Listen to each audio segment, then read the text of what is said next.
Inter মিলানকে ৫-০ গোলে হারিয়ে ঐতিহাসিক জয় বার্সেলোনা। চ্যাম্পিয়ন্স লিগ ইতিহাসে প্রথমবারের মতন চ্যাম্পিয়ন হলো বার্সেলোনা ফুটবল টিম। একটা কিংবা দুইটা নয়, টানা ৫টি গোল খেয়ে লজ্জাজনক হার ইন্টার মিলানের। অন্যদিকে রেকর্ড গড়া জয় বার্সেলোনার। সেই সাথে সাথে ইতিহাসে প্রথমবারের মতন শিরোপা জয়লাভ করলো বার্সেলোনা। ম্যাচ শুরু হওয়ার মাত্র ১২ মিনিটের মাথায় আশরাফ হাকিমির দুর্দান্ত গোলে ম্যাচ শুরু করে বার্সেলোনা ফুটবল টিম। এরপরে ম্যাচের মাত্র ২০ মিনিটের মাথায় আরো এক গোল করে বসেন দেসরেদুয়ে।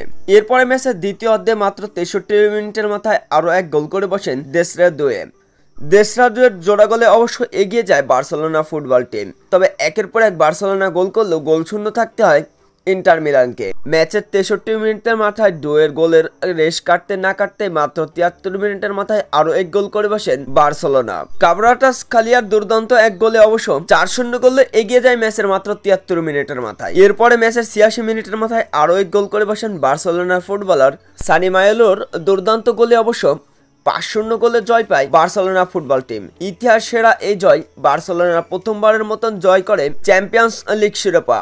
বার্সেলোনাতে বড় বড় তারকা ফুটবলার আসলেও কখনো বার্সেলোনা ফুটবল টিম হতে পারেনি চ্যাম্পিয়ন। মেসি, নেইমার থেকে শুরু করে কিলিয়ান এমবাপ্পে তারাও খেলেছে বার্সেলোনাতে, তবে কখনোই বার্সেলোনা হতে পারেনি চ্যাম্পিয়ন। তবে প্রথমবারের মতন ব্রাজিলিয়ান ফুটবলার মার্কিনোসের হাতে উঠল বার্সেলোনার শিরোপা। আর্জেন্টাইন ফুটবলার লাউতারো মার্টিনেজকে এই দিন লজ্জাজনকভাবে হারিয়েছে বার্সেলোনা ফুটবল টিম। ম্যাচ হেরে এই দিন কাঁদতে দেখা যায় লাউতারো মার্টিনেজকে। অন্যদিকে জয়ের আনন্দেও কাঁদতে দেখা যায় মার্কিনোসকে।